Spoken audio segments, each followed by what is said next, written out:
From Hollywood, it's time now for...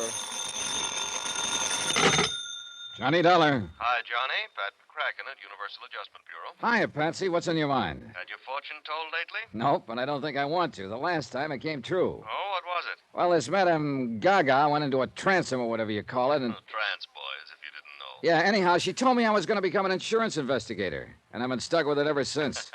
Sad. But now, how'd you like to try your hand as a psychic investigator? Sure. What do I do? Drop over, will you? I'm on my way.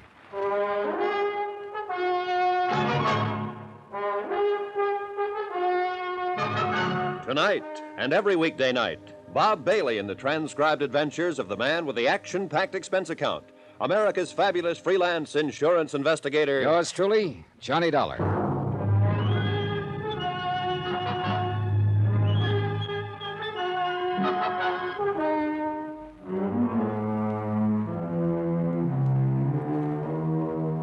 Expense account submitted by Special Investigator Johnny Dollar to the Universal Adjustment Bureau, Hartford, Connecticut. Following is an accounting of expenditures during my investigation of the matter of the medium. Well done. Expense account item 115, taxi to the office of Pat McCracken at Universal. I hadn't seen Pat since he'd ruined my Southern California vacation by insisting I tie it in with the Jolly Roger matter in the Lamar case, where my expense account, for some strange reason, came out to a right nice figure. I've even included the case of VO that I'd sent him for having handed me those investigations. So I didn't know whether he was going to be nice to me or to rub my nose in the dirt. As it turned out, he didn't know either. Now, I don't quite know whether this is going to be another soft touch for that expense account of yours, or a completely crazy one, or real rough. Tommy Green seems to think the latter, though I don't see why particularly. Yeah, who's Tommy Green? Mid-Eastern life down in New York. Oh, but just bill me as usual. Sure, okay. Now, Tommy says he's run into this sort of thing before, but not on so big a scale. That's why he's worried about it. Pat, you still haven't told me what. Oh. Now, one of his clients happens to be a sweet young thing named Carol Sharp, 26 or 7, beautiful, badly spoiled. Love him that way. What? Nothing. Go on. Yes. She lives alone in a swank penthouse in the East 50s down there in New York, playgirl. Tommy holds a $110,000 policy on her. Straight life. Beneficiary? Her family, mother, and a couple of kid brothers. No father? No. The others live over in Mauchunk, PA. That's where her father made the dough that keeps her in the penthouse and keeps the others living well in the old family manse. So, what's the problem? Somebody threatening her life? I don't know, Johnny. It depends on what you mean by threatening. She's just requested Tommy to change beneficiaries. What's so unusual about that? Well, one of them is to be a man named Tony Ricardo for $30,000. Oh, so she's fallen for the guy and is making the nice gesture. Maybe. We don't know yet. The other is a so-called medium, Madame Celia something. I've heard it before. Turn the family fortune over to me and I'll get in touch with dear departed Papa. That's what it looks like from here. She's being took. But how can it be any of our business? Last time Tommy was requested to change a beneficiary to a medium, his hale and hearty young client suddenly turned up dead. And they pinned it on the medium? Mm-hmm. Apparently this sort of thing goes on quite a bit. So it has Tommy worried, so he asked for you. All right, just what's he want me to do? What do you want to do? Break out the old crystal ball, Pat, and we'll see. Expense account item 2, transportation, Hartford to New York, and the offices of Mid-Eastern, where Tommy Green turned out to be a mild-mannered, thoroughly likable, successful insurance broker. Come in, Mr. Dollar. Glad you could make it.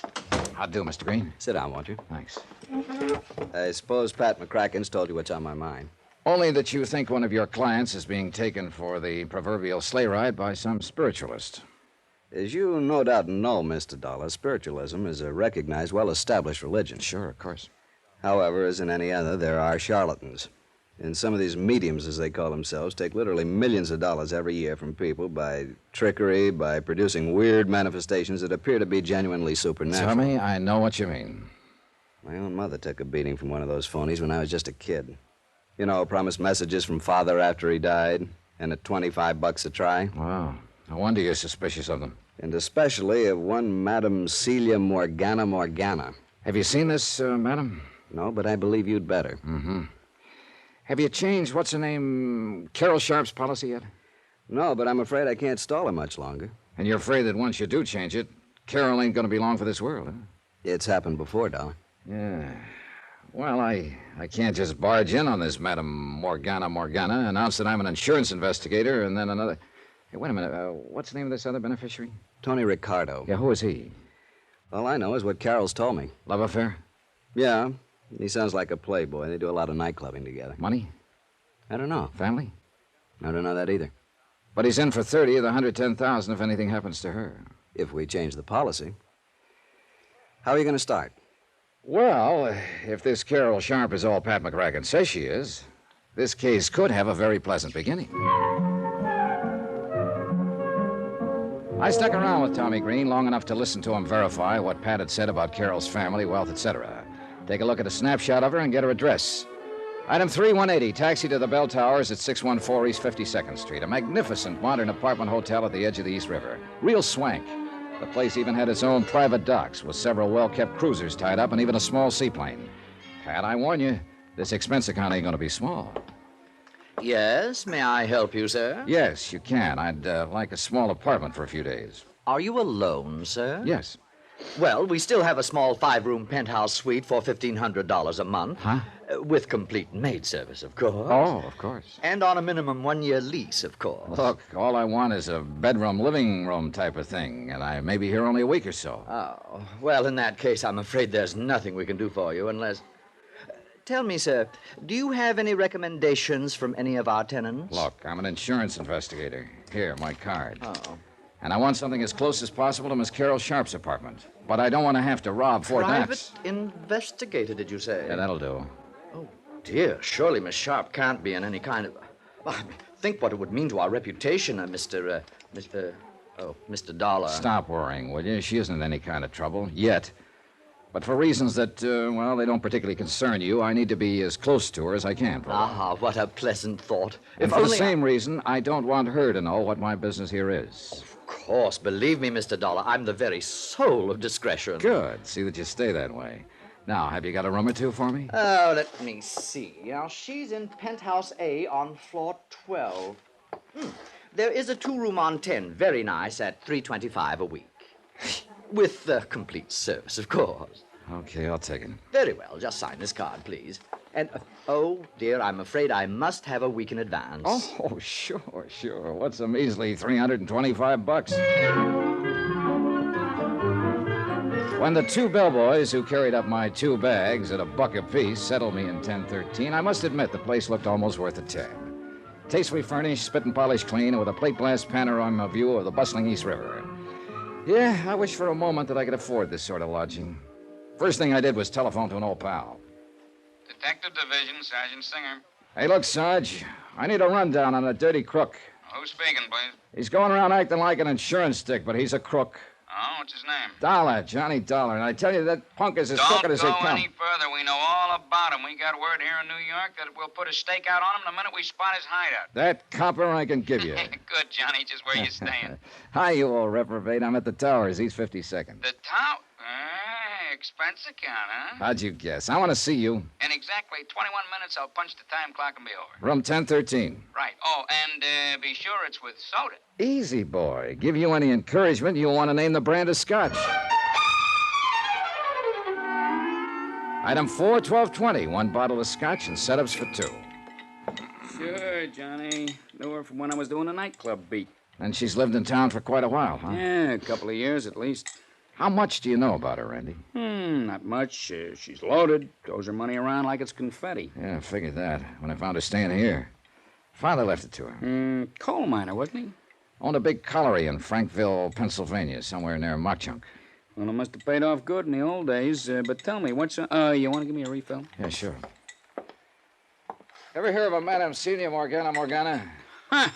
I've chased that blousy old phony from one end of the island to the other. I look into the crystal ball, and I see into the past, the present, the future, and into your pocketbook. Yeah, and man, she could. I think she's operating somewhere over on the Jersey side now. Oh, yeah. Thanks. But she's still operating. Operating with real class. Last time we picked her up and kicked her out. How do you mean? Nice apartment over here on the east side. Classy clientele. Say, is Carol Sharp hooked by her? Appears so. Just how does she work? Well, the usual way the phonies do. Goes into a trance, writhes around like a seasick rattlesnake, then gives with the voices. Voices? You know, speaks with the tongues of the departed. Hey, look, where's the money angle in this thing? Well, she makes like the trances cause her great agony of body and mind. Starts with the pitch about doctor bills. And the more clients can afford, the more they pay. And they don't get wise? Yeah, she's smart. Works it like a serial story. You know, continued next week. No, I don't know. Brief me.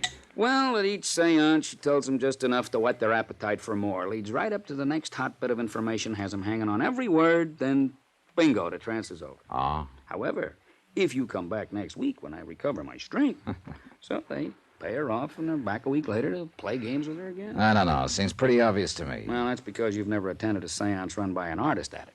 Hey, why don't you? I think I will. I'll see what I can dig up for you. You mean there are still some going on around town? Some. Dozens, hundreds probably. Kick them out of one place, they move to another, unless you can tie a serious rap on them. Which reminds me, Tommy Green told me... Yeah, handled that one myself, a Madame Gabor Charnarsky. Got a sweet old man to sign over his fortune and had him knocked off. Oh, that's a dirty racket. Yeah, religion, science, the professions, they all leave an open door to the racketeers, I guess. Okay, set up a seance for me, Randy. And meantime... Yeah? Run me a make on Tony Ricardo, will you? Ricardo? Yeah, he's the other one Carol Sharp wants to name as a beneficiary. Besides the medium? Yeah. Beneficiary of a whopping big life policy. Okay, good, Johnny. I'll call you later.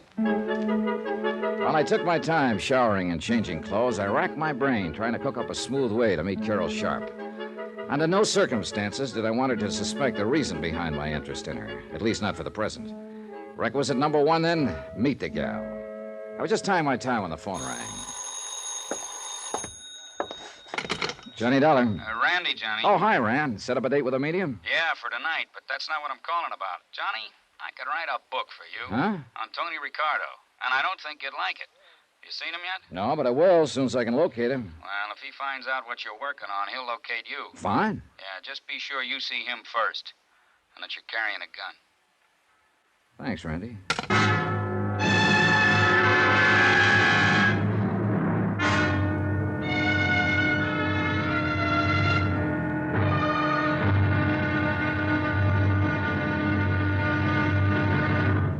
Now, here's our star to tell you about tomorrow's intriguing episode of this week's story. Tomorrow, well, sometimes the best laid plans can take a terrible beating when a lovely girl steps into the picture.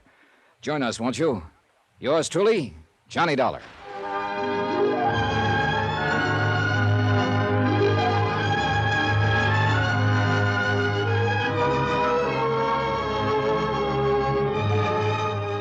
Yours truly, Johnny Dollar, starring Bob Bailey, is transcribed in Hollywood. It is produced and directed by Jack Johnstone, who also wrote tonight's story.